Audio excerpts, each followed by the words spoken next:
I was faced with a choice there after we were now at least 5 months into this deal. Either walk and start over or get a lawyer and just see if we could get something done.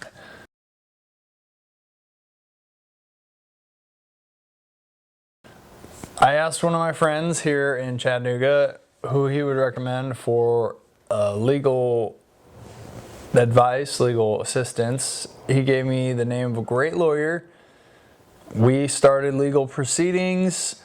We were actually getting ramped up to take it to court. I was willing. I had to decide if I was willing to sue them, and I was. It was that I had that much in the deal, and I was that engrossed in it. I was willing to sue them to get this deal done. Another month passed. We're into June now, and he calls me. I remember where we were.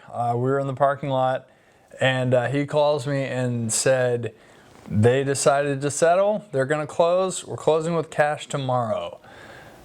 I couldn't believe it. It was insane. We did not get all 9 properties that we had under contract, but we did get 2 of them, which ended up being 5 units total. We got in there. It was supposed to be, the quad was supposed to be fully occupied and paying rent. We got in there. There was 1 vacancy because the tenant had died previously at the hospital, not in the unit.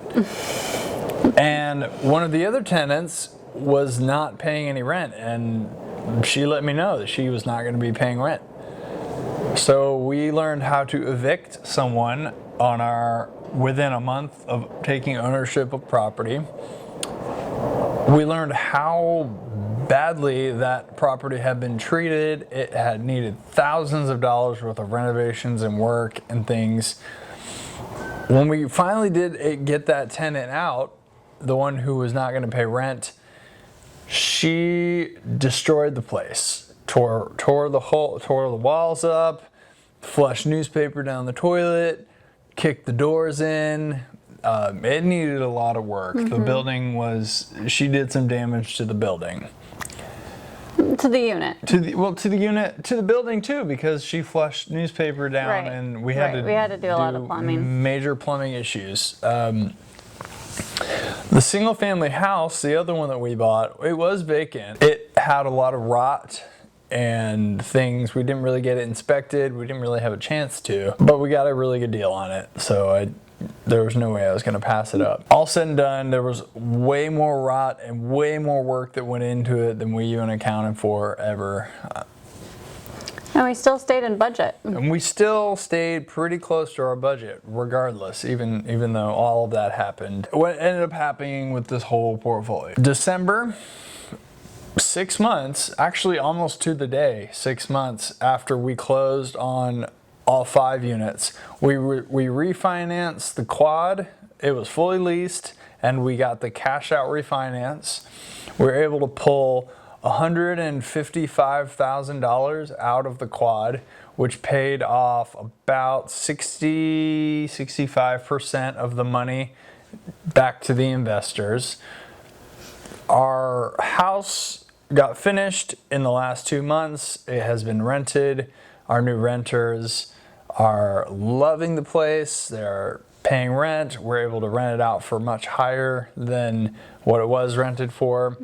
Our refinance on that one is well underway. We expect everyone will be paid out in full. We have a quad that is cash flowing $2,000, though I guess the whole portfolio is cash flowing about $2,000 a month. Both deals also put cash in our pocket and gave us 2 lines of credit with which to do other deals. And we're rolling forward. We have more under contract. We're going to look at more. It all started with that very first deal. So it's definitely possible to buy property with no money. It takes a lot of work. And as you just heard in this video, it was not easy. It's a lot easier to have money, but it's possible. And I would encourage you just to jump in with both feet, maybe even dive in if you're trying to get into this. This was our first deal and how we got started. Thanks for watching.